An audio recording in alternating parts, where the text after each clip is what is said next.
I mean, she had to do a lot of research to find the appropriate pictures for the dialogue. But not only accumulating the pictures, but she wrote all of the script that our cast are going to be reading today. And that was not done overnight either. So I think we really have to recognize Janine Munsterman.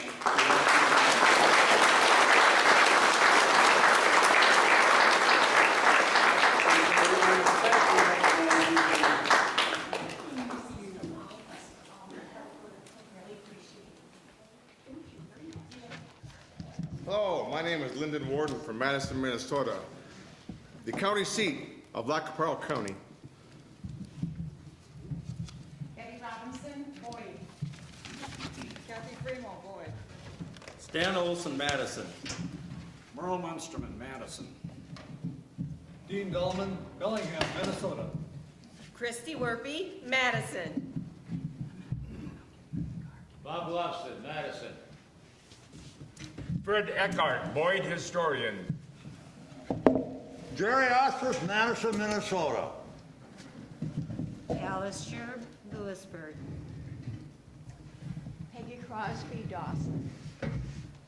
Al Anderson, Madison. Dave Peterson, Dawson. Karen Tilbury, Marietta, and Nassau. Sherilyn Bates, Dawson. Doug Bates, Dawson. Linda Anderson, Madison.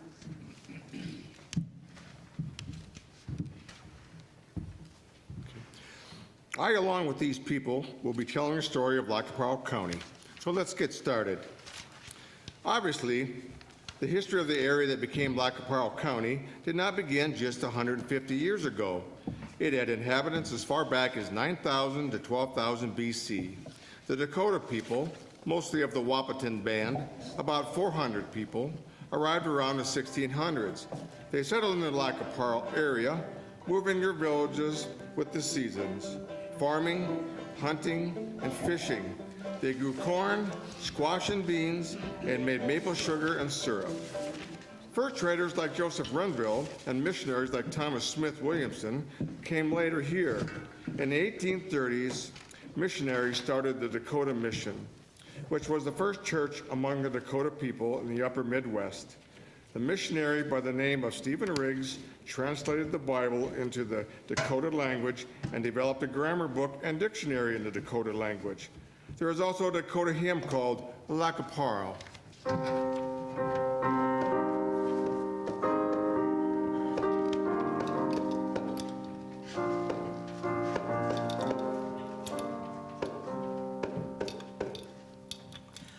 Many and great, O God, are thy things, maker of earth and sky.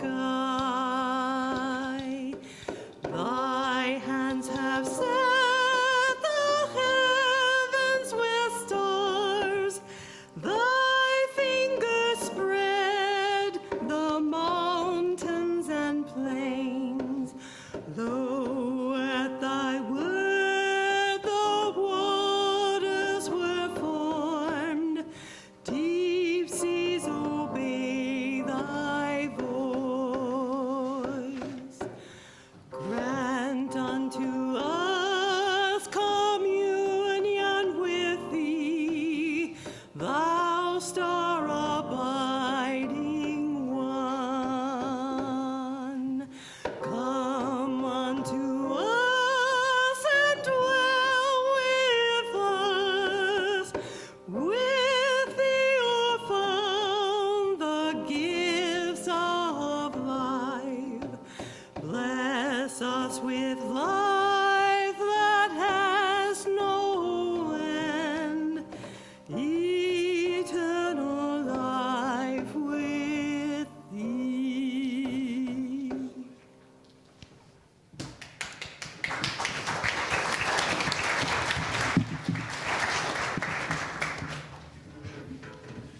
Over time, treaties were entered into with various tribes to obtain land for settlers. The tribes were promised goods, services, cash payments, and lands reserved for them. Much of the land encompassing Lacoparo County was sold to the United States in one such treaty.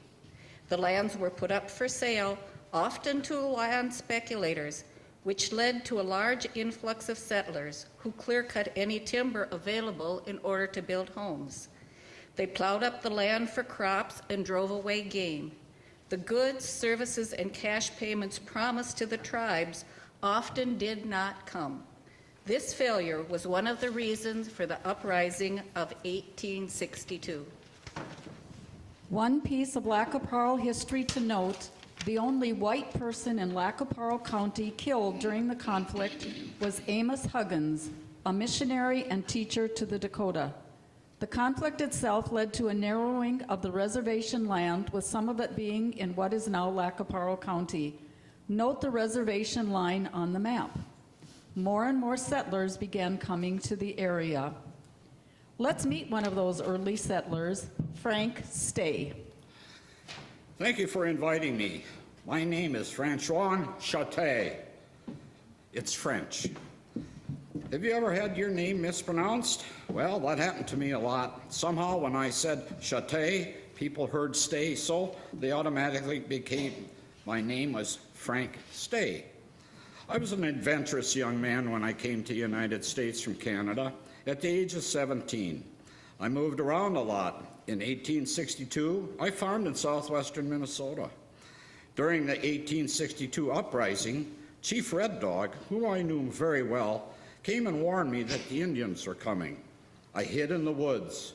Surviving the uprising, I eventually joined the Army under General Henry Sibley and was at Camp Release when the Dakota released their hostages, a total of 285 people. I didn't know it then, but one of those released later became my wife. Frank Stay remained for several more years in the Army, serving in various areas in the western United States, but returned to Camp Release in 1868 to homestead. There he bought 167 acres at $1.25 per acre. He became one of the first permanent settlers in what would become Lacoparo County.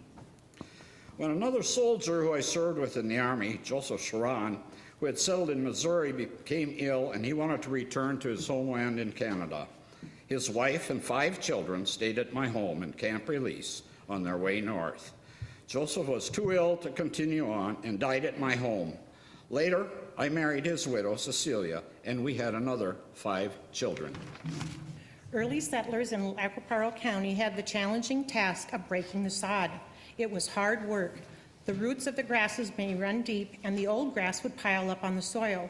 Plowing through those grasses was a challenge. These settlers worked hard over the years and eventually carried out some good lives.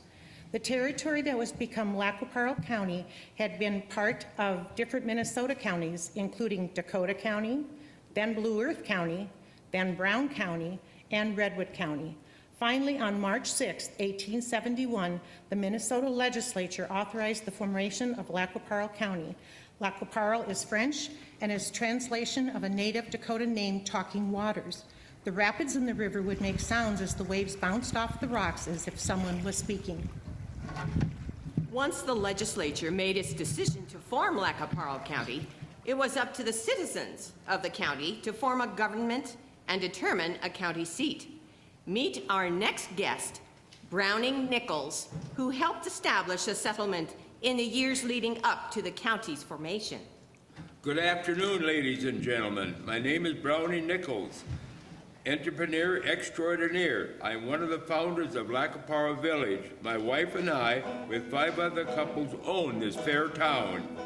Not to boast or anything, but I was one of the first commissioners elected to organize Lacoparo County, along with Colbert A. Anderson and Frederick Ehlers. It is because of the 3 of us that the county seat was situated in Lacoparo Village instead of nearby Williamsburg, originally known as Bison City.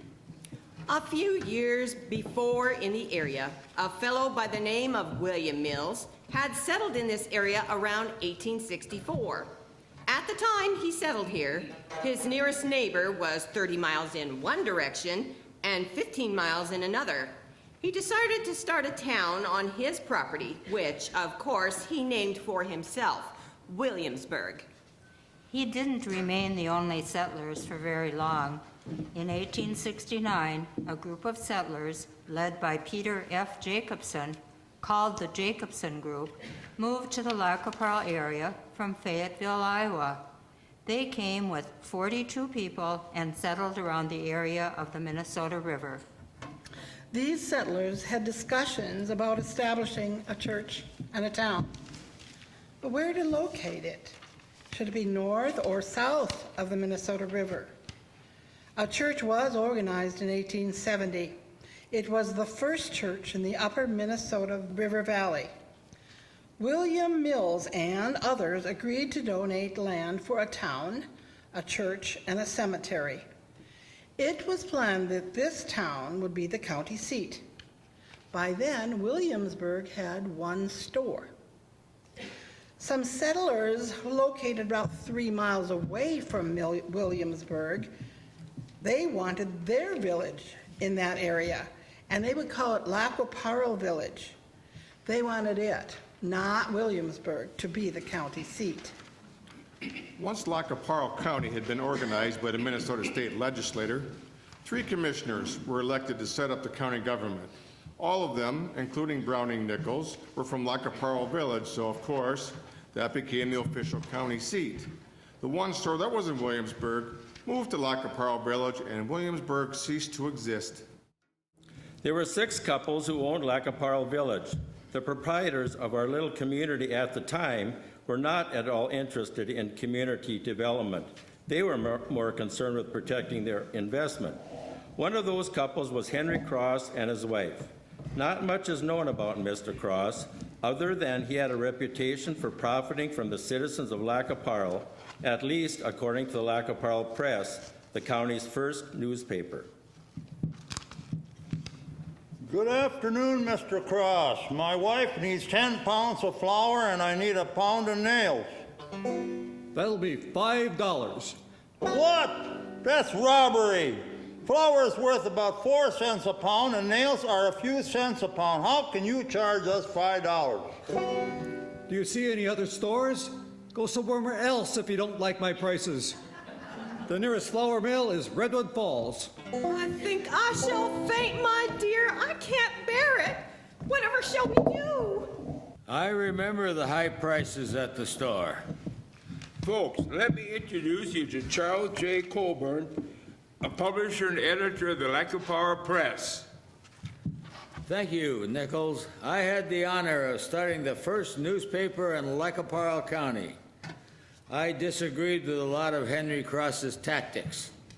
He started the first business in Lac qui Parle County, a general store, but he had no competition.